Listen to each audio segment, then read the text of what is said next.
What's up, everybody? Welcome to Podcast Now. I'm Alex, and in this video, I want to talk about my game of the year for 2023. This is a kind of a series I just started doing really last year with A Plague Tale Requiem that won it for me in 2022. Well, in 2023, this shouldn't be a surprise if you've watched my videos the last couple months, but it is Alan Wake 2. And I just wanted to dedicate an entire video explaining why. Why is this my favorite game? And to be clear, that's all this means, right? It's my favorite game. Doesn't have to be yours. Can't believe we even have to say that out loud, but obviously we do.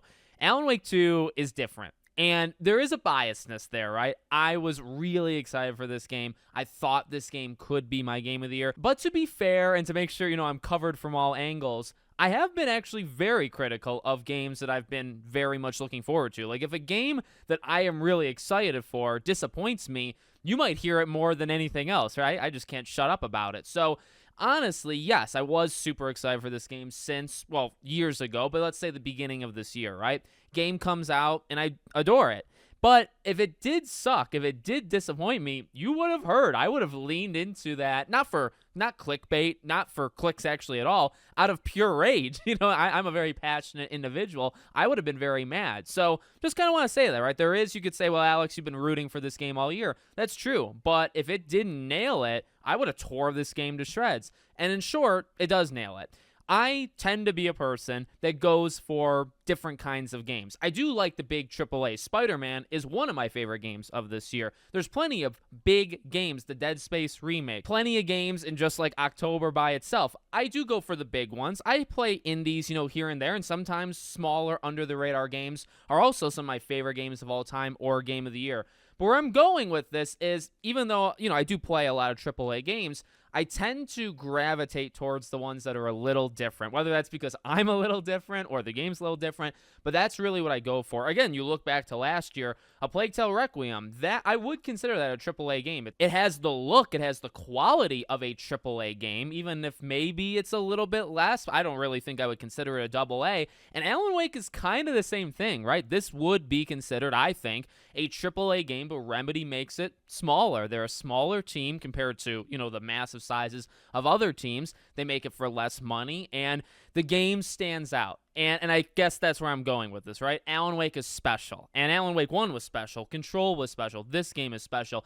It does things you do not see in the AAA space. I guess that's really what I want to say, right? Now, for this game, I actually think it kind of covered all bases, and it did everything it needed to do in order to make it my game of the year. And what do I mean by that? Well, to just have the big twists and turns, which this game did. And it had all of the lore impact that I wanted. Let's start there. I oftentimes talk about these kind of games. I'm a big fan of Kingdom Hearts, and I like convoluted, messed up stories, even if I can barely. Now, I really try. I think I'm more knowledgeable on Kingdom Hearts than your average person. I think I'm more knowledgeable on Alan Wake lore than your average person. Maybe not the most, but definitely more than, the average person. So I gravitate towards those games. So on one hand, going into Alan Wake 2, I needed that. That's actually where Kingdom Hearts 3 completely dropped the ball. And, a lot of people wouldn't know that or don't care about that because, they don't play it for that reason. But Kingdom Hearts 3, in terms of the Nomura story, right, going after the hardcore facts, they didn't do any of it. In fact, there was a huge, huge disappointment for me in that game. I bring that up because that is a big part of Alan Wake. The twists, the lore, the just how does this even work? What is even going on in this game?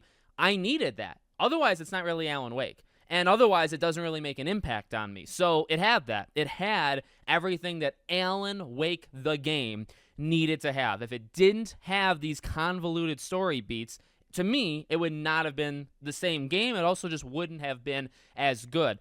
But on top of that, it was that and then more. Like, who thought Herald of Darkness would happen, right? You'll never see that in a AAA game, period, ever. They can only do that. And that's special. To me, that's very special. Some of those kind of moments, right? The Herald of Darkness, or there's actually several musical moments in this game. There are big twists and turns, in regards to the story. But, okay, you have that. But, that's not all. In fact, that's what Alan Wake 1 had. Now, not to the scale. I think the big moments in Alan Wake 2 are much bigger than Alan Wake 1.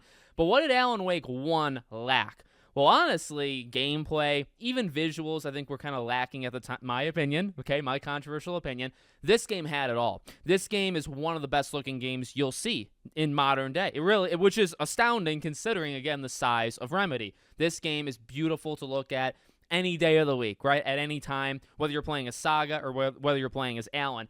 But it's also a good game. One of the things that was lacking with Alan Wake 1 was the gameplay, was the wave-based kind of, mentality of it, and just way too much of it. And also, the gameplay itself wasn't all that amazing. This one, now, this is not the greatest gameplay game I've ever played in my life. This is not the greatest gameplay game I played in 2023. In fact, it's probably not even the top 5, but it was absolutely serviceable, and I would say it was way above average. I would say this is a great game. Honestly, it's very much copying Resident Evil. If you've played the newer ones, if you've played Resident Evil, you've played how it feels for Alan Wake. And that's not a bad, there was a little bit of me going into it where it's like, all right, well, are you going to make it your own? I mean, they made it their own a little bit, I guess in terms of the flashlight, right, or shining it and then shooting.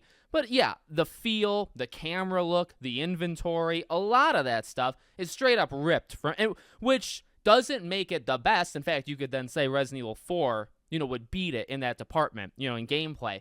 But I didn't need that to be the best, part of Alan Wake 2. I think the story is legendary. I think the acting is top-notch. I think the writing is extremely good. I think, again, the twists and turns and big moments that you just don't see in AAA games, all of that is in Alan Wake. And then, okay, well, what's the last part? Well, the game actually has to be, somewhat fun at least to play. And that's really the one big negative, one big, massive thing that kind of pops up with Alan Wake 1. Not here. I wouldn't say it's the greatest thing ever, and it's not even the greatest thing of this year, but it did what it needed to do. And I think, or at least I hoped, that it would have, brought more people in, right? Because there's so many fans of Resident Evil, and, this game definitely feels like that. I think the lore is too much for, some people to kind of jump in.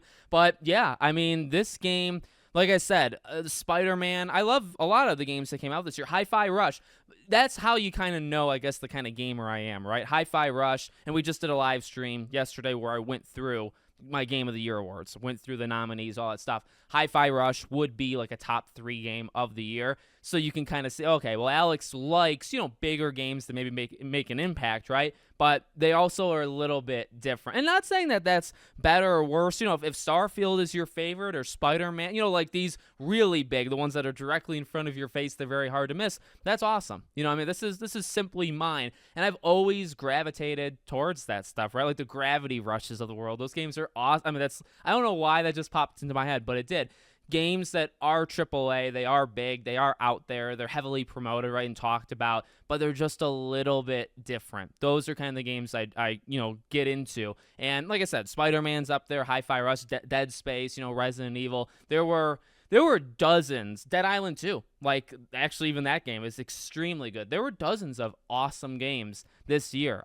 Now, was it hard to choose? No. Once I beat Alan Wake, Hi-Fi Rush was my game of the year until Alan Wake came out. That's what I would have said, and that's, I guess, what I'm saying right now. Alan Wake beats it simply for, I guess, my expectations, right? It did what I needed it to do, and I put a pretty high, I raised the bar for it, and I needed it to reach my high bar. I needed this game to fulfill, because I played the first one when it came out. So I needed this game to, match, right, all these years of waiting. And I haven't been, pacing back and forth. And some fans have. Some fans have really been much more eager or waiting for it more than I have. But specifically the last couple of years, specifically this year, and then, the last couple of weeks, last couple of months, leading into it, I had a huge bar, for expectations for this game, and it did it. And I feel like that's kind of hard because, sometimes, I mean, that's maybe a negative of me. I do put high expectations on certain things at least, and this game did it. So congratulations to Alan Wake 2. Hopefully you guys enjoyed this. Like I said, this is my kind of second annual thing. I did it last year, just a whole video of why Plague Tale Requiem was my game of the year. If I had to choose, it would actually be very tough because Requiem freaking rocks. But Alan Wake rocks. I don't actually know which one I would say. If I had to say what's my favorite game of the last 2 years, that would be such a tough choice between the two. On one day, I'd pick one. On the other day, I'd pick the other. So we'll do it again next year. next year, hopefully we got, a really good game, because these last two have been excellent. So let me know what your game of the year is in the comments. Would love to see it. Make sure, as always, you're subscribed to the channel, bell icon turned on, and I hope to see you all on the next one.